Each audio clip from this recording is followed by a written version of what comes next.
High, আসসালামু আলাইকুম। সবাইকে স্বাগতম জানাচ্ছি এ পর্বে।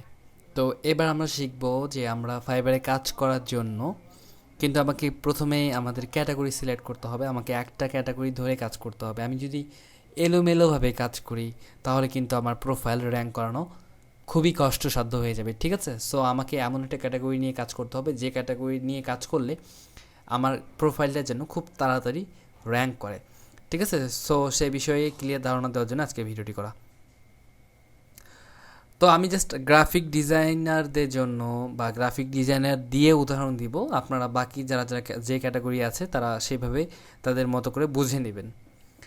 তো আমি যদি গ্রাফিক ডিজাইনের ক্যাটাগরি নিয়ে কথা বলি তাহলে আমাদের মধ্যে সব থেকে কমন যেটা সেটি হচ্ছে এখানে ইমেজ এডিটিং নামে একটা ক্যাটাগরি আছে, বা ব্যাকগ্রাউন্ড রিমুভ, ক্লিপিং পাথ, ঠিক আছে, বা ফটো রিটাচিং, এগুলো কিন্তু খুবই কমন। এবং আপনি ফাইবারে যদি রিসার্চ করে থাকেন তাহলে অবশ্যই এটা জানবেন যে প্রতিনিয়ত ফাইবারে ব্যাকগ্রাউন্ড রিমুভের গিগ আপলোড হচ্ছে।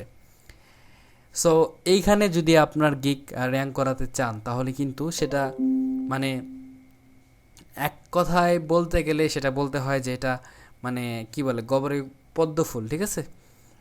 এটা আসলে পসিবল না, আবার পসিবল, ঠিক আছে? কারণ হচ্ছে যেহেতু এখানে অনেক গিগ আপলোড হচ্ছে এইখানে কিন্তু আপনি গিগ দিয়ে ওইভাবে র্যাঙ্ক করাতে পারবেন না। দেখা যায় যে একজন এক কথায় একজন অন্যান্য ক্যাটাগরি বা ধরেন ব্যানার ডিজাইন অথবা ইউটিউব কভার ডিজাইন অথবা ফেসবুক কভার ডিজাইন, তারপর সোশ্যাল মিডিয়া বিভিন্ন অ্যাডভার্টাইজ এগুলা ডিজাইন, তারপরে হচ্ছে বুক কভার ডিজাইন, তারপর টি শার্ট ডিজাইন। না, টি শার্ট ডিজাইনটা একটু হার্ড আছে, সো টি শার্ট ডিজাইনকে আমরা বাদ দিয়ে দিব। এখান থেকে যদি দেখতে গেলে প্যাকেজিং ডিজাইন খুবই খুবই কাজ পাওয়া যায় প্যাকেজিং ডিজাইনে। তারপরে হচ্ছে এখান থেকে ব্যানার অ্যাড আছে, তারপরে হচ্ছে কার্টুনের যে কার্টুন কমিক্স ডিজাইনগুলো ওইগুলা, ফ্লেয়ার বুশার, তারপর বুক অ্যালবাম কভার, এইগুলা কিন্তু আপনি যদি কাজ করেন তাহলে কিন্তু খুব তাড়াতাড়ি কাজ পাওয়া পসিবল। বাট আপনি যদি দেখা যায় যে ব্যাকগ্রাউন্ড রিমুভ নিয়ে কাজ শুরু করেন তাহলে কিন্তু কাজ পাওয়াটা একটু কঠিন হয়ে যায়। সো আপনাকে এমন একটা ক্যাটাগরি চুজ করতে হবে যে ক্যাটাগরিটা দিয়ে আপনার জন্য কাজ পাওয়া একটু সুবিধা হয়, ঠিক আছে? সো এই ক্ষেত্রে আমি সাজেশন দিব, আপনি যদি পারেন তাহলে হচ্ছে আপনি প্যাকেজিং ডিজাইনে কাজ করতে পারেন। তারপরে হচ্ছে ব্যানার অ্যাড, এটাতেও অনেক কাজ আছে, সো এটাতেও কাজ করতে পারেন। তারপরে এখান থেকে কার্টুন, যারা যারা যে ইলাস্ট্রেটরে জানেন কাজ করতে পারেন, মানে কার্টুন তৈরি করতে পারেন, তারা কার্টুন নিয়ে কাজ করতে পারেন। এগুলোতে মোটামুটি অনেক ভালো কাজ পাওয়া যায়। ফেলার বুশার, এটাও অনেক ভালো কিওয়ার্ড, মানে ভালো মানে ক্যাটাগরি, এখানে আপনি ভালো কাজ করতে পারবেন। তারপরে হচ্ছে সোশ্যাল মিডিয়া ডিজাইন, এখানে আপনি ভালো কাজ করতে পারবেন, ঠিক আছে? এগুলো আপনি যদি কাজ করেন তাহলে কিন্তু অনেক ভালো কাজ করতে পারবেন। বাট আপনি যদি ফটো এডিটিং নিয়ে কাজ করেন তাহলে কিন্তু আপনাকে খুব দ্রুত সেল পাওয়া কোনো কারো বাপেরও ক্ষমতা নেই যে আপনাকে 10-15 দিনের মধ্যে সেল এনে দিবে, ঠিক আছে? তো এই জিনিসটা আপনাকে মাথায় মানতে হবে, মানে এটা মাথায় রাখতে হবে যে আপনি খুব দ্রুত এইসব ক্যাটাগরি নিয়ে যদি কাজ করেন তাহলে কিন্তু খুব দ্রুত সেল পাবেন না।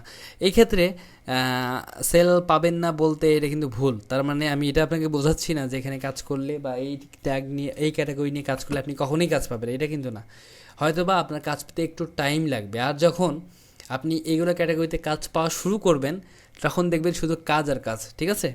এই ফটো এডিটিং এমন একটা মানে আপনার হচ্ছে ক্যাটাগরি, এখানে কিন্তু হিউজ কাজ আছে। সো এখানে আপনাকে কাজ করতে গেলে একটু ধৈর্য নিয়ে কাজ করতে হবে।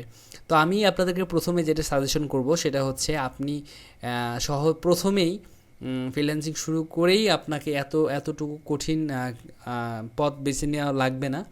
আপনি যদি অন্য কিছু পারেন, ব্যানার ডিজাইন পারেন বা টি শার্ট ডিজাইন পারেন, অথবা ফ্লেয়ার বা বুশার ডিজাইন পারেন, বুক কভার ডিজাইন পারেন। বুক কভার ডিজাইন কিন্তু খুবই সহজ, এটা যদি পারেন, বা প্যাকেজিং ডিজাইন পারেন, বা কার্টুন তৈরি করতে পারেন, মানুষের ছবি থেকে কার্টুন তৈরি করতে পারেন, এগুলো যদি পারেন তাহলে এগুলোতে আপনি কাজ শুরু করুন, ঠিক আছে? এইগুলোতে কাজ শুরু করুন। এগুলো থেকে যখন আপনি ভালো একটা প্রোফাইল তৈরি হবে আপনার, সে ধরেন 100-200 রিভিউ হয়ে গেল বা 50-60 রিভিউ হয়ে গেল, তখন কিন্তু আপনি যখন লেভেল 1-এ চলে যাবেন তখন কিন্তু আপনি আরও 3টা গিগ এক্সট্রা দিতে পারবেন। তখন কিন্তু আপনি চাইলে ব্যাকগ্রাউন্ড রিমুভের গিগগুলো আপলোড করতে পারবেন। ঠিক আছে, তো আমি আপনাদেরকে প্রথমে সাজেশন দিব যে প্রথমে যারা যারা ফটো এডিটিং নিয়ে কাজ করতে চাচ্ছেন তারা ফটো এডিটিংটা না দিয়ে আপনি অন্য ক্যাটাগরি দেন। আর যদি আপনি ভাবেন বা আপনি যদি এটা মনে করেন যে আমি ফটো এডিটিং ছাড়া অন্য কিছু পারি না, তাহলে ফটো এডিটিংয়ে দেন, সমস্যা নেই, বাট একটু হয়তো বা আপনার কাজ পেতে একটু টাইম লাগবে। ঠিক আছে, সেটা হয়তো বা 2-3 মাস লেগে যেতে পারে। ঠিক আছে, আপনাকে ধৈর্য হারানো যাবে না, কারণ হচ্ছে আমরা মার্কেটিংগুলো দেখাবো, ওই মার্কেটিংগুলো যদি আপনি ফলো করেন তাহলে ব্যাকগ্রাউন্ড রিমুভে বা ফটোশপ এডিটিংয়েও কাজ আপনি পেতে পারেন খুব দ্রুত। সো এখন হচ্ছে আপনি কোন ক্যাটাগরি নিয়ে কাজ করবেন সেটা হচ্ছে একান্তই আপনার বিষয়। ঠিক আছে, বাট আমার সাজেশন হচ্ছে যে আপনি কাজ করবেন যেগুলো আমি বললাম, যেগুলো বলে দিলাম, দেখাই দিলাম, সেগুলোতে আপনি কাজ করার চেষ্টা করবেন। এখন দ্বিতীয় বিষয়টা হচ্ছে যে ধরেন আপনি যদি লোগো নিয়ে কাজ করেন, শুধুমাত্র আপনার প্রোফাইলে 7টা গিগ দিবেন লোগো ডিজাইনের উপর। আপনি একটা লোগো দিলেন, একটা বিজনেস কার্ড দিলেন, একটা ফ্লেয়ার দিলেন, একটা বুশার দিলেন, একটা ব্যানার অ্যাড দিলেন, একটা ব্যাকগ্রাউন্ড রিমুভ দিলেন, এভাবে কিন্তু দেওয়া যাবে না। ঠিক আছে, এইভাবে কিন্তু দেওয়া যাবে না। আপনি যদি লোগোতে কাজ করেন 7টা গিগে আপনাকে লোগোতে দিতে হবে। আপনি যদি বিজনেস কার্ড নিয়ে কাজ করেন তাহলে কিন্তু 7টা গিগ আপনাকে বিজনেস কার্ড দিয়ে দিতে হবে। ঠিক আছে, আপনি যে ক্যাটাগরি নিয়ে কাজ করবেন শুধুমাত্র সেই ক্যাটাগরির উপরে আপনাকে এক্সপার্ট হতে হবে বা বায়ারকে বোঝাতে হবে যে আপনি জাস্ট একটা ক্যাটাগরি নিয়ে কাজ করেন। ঠিক আছে, তাহলে দেখবেন আপনি অর্ডার অনেক বেশি পাবেন। ঠিক আছে, এখন আপনি যদি বলেন যে আমার প্রোফাইলেই কিন্তু সবগুলো এলোমেলো করে গিগ, আমি কিন্তু এক একটা গিগ এক এক রকম করে দিয়েছি, তাহলে আমি কেন দিয়েছি? এখন আমি কিন্তু আমার হিসেবটা ধরবো না, কারণ হচ্ছে আমি কিন্তু এই প্রোফাইলে কিন্তু আমার অরিজিনাল প্রোফাইল না, এটা হচ্ছে জাস্ট আপনাদেরকে শো করার জন্য আমি প্রোফাইল করেছি, যার কারণে আমি এলোমেলোভাবে গিগ দিয়েছি। সেল আসুক আর না আসুক এটাতে কিন্তু আমার কোনো মাথা ব্যথা নেই, বাট আপনারা চেষ্টা করবেন যে আপনারা যেন এক ক্যাটাগরি নিয়ে কাজ করেন। ঠিক আছে, আচ্ছা, আবার আরেক দলকে দেখা যায় মানে অনেকে কী করেন যে 1-2টা গিগ আপলোড করে বসে থাকেন কাজের আশায়, কিন্তু এই কাজটা কিন্তু আপনাদেরকে করা যাবে না। আপনারা যদি প্রোফাইল তৈরি করেন আপনাকে 1 মাসের মধ্যেই বা যতদিন টাইম লাগুক না কেন আপনি 7টা গিগে আপলোড করবেন। কখনোই 1 বা 2টা গিগ আপলোড করে ভাববেন না যে এই 1 বা 2টা গিগ থেকে আমি অর্ডার পাবো।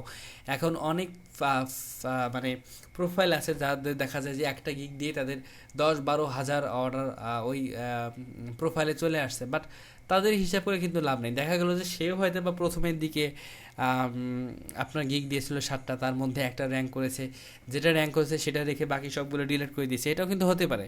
ঠিক আছে, তো মানুষকে ওইসব সুপারম্যানকে ফলো করে কিন্তু আপনার প্রোফাইল সাজালে হবে না, আপনাকে 7টা গিগই আপলোড করতে হবে এবং 7টা গিগ খুব ভালোভাবে একেবারে মনোযোগ দিয়ে ভালোভাবে চিন্তা ভাবনা করে দেন হচ্ছে সুন্দরভাবে ইমেজ ডিজাইন করে সুন্দরভাবে টাইটেল দিয়ে সুন্দরভাবে একটা গিগ 7টা গিগ তৈরি করতে হবে। এবং খেয়াল রাখবেন যে 7টা গিগের টাইটেল 7 রকম যেন হয়। আপনি কিন্তু এক ক্যাটাগরি নিয়ে কাজ করবেন, যেমন আপনি যদি লোগো নিয়ে কাজ করেন তাহলে কিন্তু লোগোর উপরেই 7টা গিগ তৈরি করবেন, বাট 7টা গিগের টাইটেলটা একটু ভিন্ন ভিন্ন করে দিবেন। ঠিক আছে, এবং ইমেজগুলোও কিন্তু আপনি চেঞ্জ করে দিবেন, এই ইমেজের সাথে যেন আরেকটা ইমেজ না বনে। ঠিক আছে, প্রত্যেকটা গিগে নতুন নতুন ইমেজ ইউজ করার চেষ্টা করবেন।